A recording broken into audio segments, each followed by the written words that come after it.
네, 안녕하십니까. 저는 창의적 소통 과목을 수강하고 있는 경희대학교 경영학과 08학번 김정수라고 합니다. 혹시 지금 현재 한국에서 사형 선고를 받은 범죄자는 누가 있는지 알고 계신가요? 네, 여러분도 잘 아시다시피 연쇄살인마, 유영철, 강우순 등이 있습니다. 그렇다면 우리나라에 있는 총 사형수의 수를 아시는 분 계신가요? 아마 없으실 것이라 생각합니다. 현재 우리나라에 있는 사형수의 수는 60명이나 됩니다. 이들이 사형을 선고받은 이후에는 유영철, 강우순과 같은 극악무도한 범죄를 저질렀기 때문인데, 근데 아직까지 이들이 사형을 집행받지 않고 살아있는 것일까요? 우리나라에서 1997년 12월 30일 사형수 23명을 사형 집행한 이후로 현재 사형이 집행되지 않고 있습니다.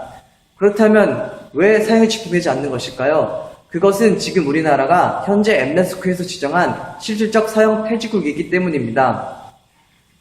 김대중, 노무현, 이명박 정권에서 이 사형 폐지국 지위를 잃지 않기 위해서 사형을 집행하지 않고 있었으며 현재 박근혜 정부까지 이어지고 있습니다. 현재 대한민국은 사형 비집행 국가로 구분되고 있습니다. 선진국이라 불리우는 유럽 국가들 대부분은 사형 완전 폐지제가 적용되고 있으며 카자흐스탄, 칠레 등과 같은 일부 국가는 전심한 예외로 하는 사형 제도에 대부분 폐지가 적용되고 있습니다. 또한 북한, 미국, 중국, 일본, 몽골, 인도, 태국 등 일부 국가에 한하여 사형제가 정식으로 실시되고 있습니다. 이처럼 몇몇 나라를 제외한 국가들은 모두 사형제 폐지에 수순을 밟아가고 있습니다. 이처럼 사형제 폐지의 논의는 국내를 넘어서 세계적인 이슈가 되고 있습니다.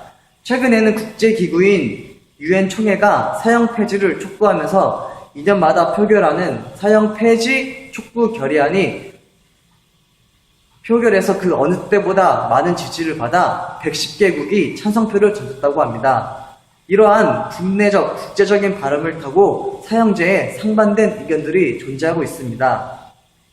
저는 유명무실한 사형제를 폐지하고 사형수들에게는 공포를, 예비 범죄자들에게는 경각심을 일깨워줄 수 있는 법정 최고형이 필요하다고 생각합니다.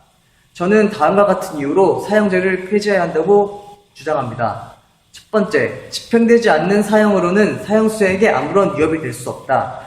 97년 사형이 집행된 후 18년 지났습니다. 여전히 사형수는 60명이나 그 목숨을 부지하고 있습니다. 사형 선고의 목적 중 하나가 사형수에게 언제 죽을지 모르는 공포감 속에서 하루하루를 속죄하며 살아가게 하는 것인데, 사형이 집행되지 않음으로써 실질적으로 그 의미가 무색해졌다고 보고 있습니다. 두 번째, 법정 최고형이 아무런 기능하지 못한다 입니다. 선고할 수 있는 형벌 중 가장 큰 형벌임에도 불구하고 사형수에게 아무런 위협이 되지 못하고 있습니다. 오히려 교도소에서 국민이 낸 세금으로 호의호식을 하기까지 합니다. 사형제를 폐지하고 보다 강력한 법정 최고형이 필요할 것이라 생각합니다. 지금까지 사형제에 대해 이야기를 해봤습니다. 이제 정리하도록 하겠습니다. 총알이 없는 총으로 상대방을 위협하면 어떻게 될까요? 상대방은 코웃음을 치고 말 것입니다. 지금의 사형제가 그러한 꼴이라고 생각합니다. 집행되지 않는다는 걸 뻔히 알기에 사형이 선고되어도 덤덤하게 받아들이는 것이 아닐까요? 하루빨리 사형제를 폐지하고 다른 법으로 대체하여 법정 최고형의 위신을 세워 예비 범죄자들에게 법의 지엄함을 일깨워줘야 할 것입니다. 국제 엠네스티 세티 사무총장은 이렇게 말했다고 합니다. 사형 제도를 유지하는 진짜 이유는 다른 곳에 있는 것 같다. 면서 2012년 우리는 사형을 포퓰리즘의 한 방법으로 또는 노골적인 탄압의 도구로 정치적인 목적에 사용하는 것을 목격했다. 면서 또다시 난 이러한 것에 큰 우려를 느낀다 라고 밝혔습니다. 사형제가 정치 탄압으로 악용된다고 강조하는 것입니다. 또한 사형제가 범죄율의 증강에 효과가 없다는 것도 분명히 하였습니다. 이러한 여러 가지 이유로 사형제는 폐지되어야 한다고 말하고 싶습니다. 감사합니다.